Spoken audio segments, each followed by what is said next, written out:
कराने वाले सरदार उधम सिंह जी, भारत के दबे कुचले शोषित वर्ग को जगाने वाले साहब काशीराम जी, बहुजन समाज में जन्मे सभी संत महापुरुषों को नमन करते हुए सम्मानित मंच को मेरा क्रांतिकारी जय भीम।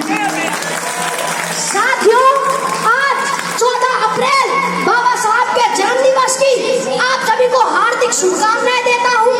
आप सभी का आभार व्यक्त करता हूँ, हार्दिक अभिनंदन स्वागत करता हूँ। आज के दिन मैं उन लोगों के बारे में कुछ कहना चाहता हूँ जिनकी औकात चार पाई पर बैठने की नहीं थी, आज वो बड़े बड़े पदों पर बैठकर कह रहे हैं कि बाबा साहब ने हमारे लिए किया ही क्या है। मैं उन लोगों को बता देना चाहता हूँ कि बात 26 नवंबर 1949 की है।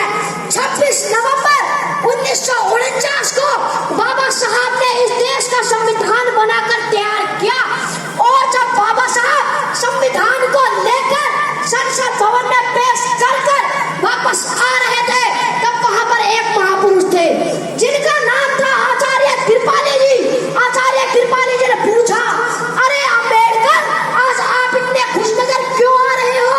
तब बाबा साहब ने जवाब देते हुए कहा कि आचार्य जी, आज से पहले इस देश में राजा रानी की कोख से पैदा होते थे, मगर आज मैंने रानी की कोख का ऐसा ऑपरेशन किया है कि आज के बाद राजा रानी की कोख से नहीं बल्कि ईवीएम और बैलेट पेपर से हो गए वो राजा बनाने का काम किया है बाबा साहब ने आपको। बाबा साहब ने आपके लिए अपनी 4 संतानें कुर्बान कर दी और आप कहते हैं कि बाबा साहब ने हमारे लिए किया ही क्या है। नींदें अपनी खोकर जगाया हमको, आंसू अपने गिराकर हंसाया हमको। ऐ मेरे दोस्त, मत भूल उस महान